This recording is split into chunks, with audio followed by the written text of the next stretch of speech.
Across the globe, 2019 has been a year of major protests. Demonstrations erupted over corruption, taxes, the climate, and much more, marking what experts say was a tipping point of ordinary people fed up with measures imposed by a ruling elite. From Paris to Hong Kong, Venezuela to Algeria, an outpouring of anger raged across nearly every continent, with millions rallying against their governments to tell their leaders this isn't good enough. In some cases, leaders stepped down and governments bowed to some demands. Even when concessions were made, they did little to take the wind out of these movements. The anger, frustration, and yearning for change stayed strong, with many more protests raging across the globe, from Bolivia to Haiti to Zimbabwe, to name just a few. 2019 might be remembered as the year people pushed for equality, justice, and autonomy with new ferocity, leaving powerful marks upon the world. Protests are leaving powerful marks around the world. What do you think was common among all of these protests? People are dissatisfied with the government. And this is not something new. Protests have been happening for a long time. In 1907, India was starting their freedom movement, and one of the ways they expressed their dissent was through protests. And today, we will be studying how the British tried to suppress the Indians and how the Indians retaliated. The Indian National Congress was now consisting of the moderates and the extremists. The moderates didn't want to go down the path of Swadeshi, which meant using only Indian manufactured goods, nor did the moderates want to boycott anything, which meant not following the rules of the British. And on the other hand, the extremists, they believed in Swadeshi and boycott, and they said that was the only way forward. The differences between the moderates and the extremists grew to a great extent at the Surat session in 1907. The moderate leaders Gopal Krishna Gokhale, Surendranath Banerjee, and Firoz Shah Mehta thought the extremist leaders were trying to take over the Indian National Congress. Lala Lajpat Rai tried to calm things between the moderates and the extremists. Tilak's opinion was that the INC was a national platform and should not be divided. But things got very heated, and tension kept rising between the moderates and the extremists, so much so that they finally split the INC in two at the Surat session.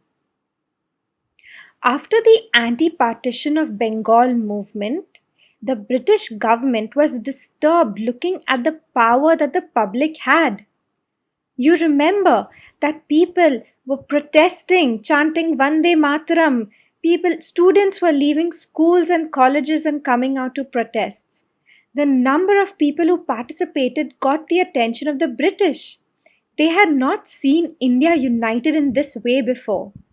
And so, to control this, the government used the policy of suppression. Suppression means stopping something by force. So the British government banned public meetings. Strict punishment was given to those who broke the law. And school children were also beaten up. Many restrictions were placed on the newspapers as well. This is a printing press. And these were used to print newspapers, which the leaders were using to stir nationalism within the Indians. But the British took them away. Writers and editors were thrown in prison, and strict action was taken against the extremist leaders. Now, can you imagine all that? All the basic rights of the people were being taken away. And what do you think Indians would feel after this? They were angry. There was a severe reaction in Bengal where people began firing guns and blasting bombs. And this was encouraged by the Kesari newspaper that Lokmanya Tilak wrote. Because of this, Tilak was sent to Mandalay jail in Myanmar for 6 years. Bipin Chandrapal was also sentenced to jail, and Lala Lajpat Rai was deported from Punjab. With the great Indian leaders in jail, there was even more anger all around India, and this anger united them towards their common goal of freedom. Now, the British, seeing this, knew that they had to end this unity, and the only way to do so was to once again divide and rule. Do y'all remember this policy? This was adopted by the British before to divide the state of Bengal, and now once again they followed this policy. They began speaking to Muslim leaders, telling them that for their safety there needs to be a separate INC for the Muslims. And so, a committee of upper class Muslims under the leadership of Aga Khan met with Governor General Lord Minto, and they agreed to form the Muslim League in 1906. Isn't that so sad? For their own political gain, the British brought about this divide among the Indians. A policy formed by Lord Curzon excluded educated Indians from government services, and there was unjust behavior towards Indians in Africa as well. And so, just to keep the Indians satisfied for the time being, the Morley Minto Reform Act 1909 was passed. According to this act, the number of Indian members in the Legislative Assembly will increase. In this same act, the British gave different numbers of voters to Muslims and a different number to Hindus so as to increase the divide among the two religions. I wonder what you would do in a situation like this. This act that the British were doing was called manipulation. Manipulation is a form of blackmail where you use people for your benefit, and it is really wrong. In the process, you may hurt many people. For example, you don't want Hari and Raj to be friends, so you go to Raj and speak bad things about Hari to him, and you go to Hari and speak ill about Raj. And in this way, you are creating a divide in your friends just because you don't want Raj and Hari to be friends with each other. Can you see how wrong that is? And how it would hurt both Raj and Hari? So always be careful to consider others' needs before your own. This is not what the British did. The British continued to sow seeds of hate between the Muslims and the Hindus. In 1916, the INC met in Lucknow under the leadership of Lokmanya Tilak, who was now out of jail. Tilak tried to resolve the problems that the INC and the Muslim League were facing. And so the Lucknow Pact was agreed upon. According to this pact, the INC agreed to separate electorates to Muslims, and the Muslim League agreed to support the INC in its work for freedom. This was a major step in uniting the Congress and the Muslim League. In 1914, after Tilak was released from jail, the First World War had begun in Europe. The direct consequences of this war had to be bared by Indians as well. The rates of basic necessary commodities increased. Many restrictions were put up on the Indians by the British government. This led to increased dissatisfaction in the minds of Indians. Dr. Annie Besant, along with Tilak, started the Home Rule movement, which means self-government. They together did an extensive tour of India and ignited the need of self-government among the people. This was when Tilak said the famous lines, "Swaraj is my birthright and I shall have it."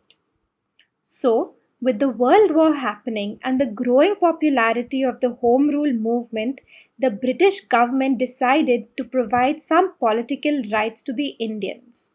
In 1917, Montagu, who was the Secretary of State for India, declared that step by step Indians will be given the right to self-government and a responsible political system. Tilak also declared that if the government is going to show sympathy and considerable attitude towards the demands of the Indians, only then will the Indians cooperate. This policy of Lokmanya Tilak is known as responsive cooperation. And so, in 1919, the British Parliament passed another act to bring constitutional reforms in India. This act is known as the Montague-Chelmsford Reform Act. According to this act, less important departments were transferred to the Indian ministers, whereas the important departments like finance, home affairs, and revenue were still under the control of the governor. The 1919 Act did not give much exposure to the demand for responsible government of the Indians. Everybody was disappointed due to this act. Tilak criticized the act by saying, "This is neither Swaraj nor its foundation." The Indians understood that if they have to subdue the British government, then the agitation needs to be louder. And so, India prepared herself for a new movement, which we shall learn in the next chapter. So, as usual, at the end of this lesson, here's a quick quiz to check whether you've understood the lesson or not.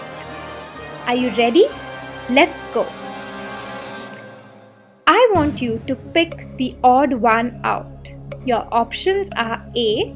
Gopal Krishna Gokhale, B. Surendranath Banerjee, C. Firoz Shah Mehta, or D. Bipin Chandra Pal. If you chose D. Bipin Chandra Pal, then you are right, because the first three belong to the moderates and Bipin Chandra Pal was an extremist. Alright, the second question. The act that increased the number of members in the Legislative Assembly was called A. Morley-Minto Act, B. Lucknow Pact, C. Montague-Chelmsford Reform Act, or D. None of the above. The answer is A. Morley-Minto Act. Alright, the last question for today. Who, along with Lokmanya Tilak, began the Home Rule movement? A. Lala Lajpat Rai, B. Dr. Annie Besant, C. Aga Khan, or D. None of the above. This is an easy one. It's B. Dr. Annie Besant. Congratulations on completing another big chapter in this lockdown. We are going to have a small 20-mark test on this chapter. It will be very easy for you if you watch the videos and read the Freedom Movement chapter in your history textbook. I will give you more information closer to the date of the test. For now, stay safe and enjoy studying from home. Bye.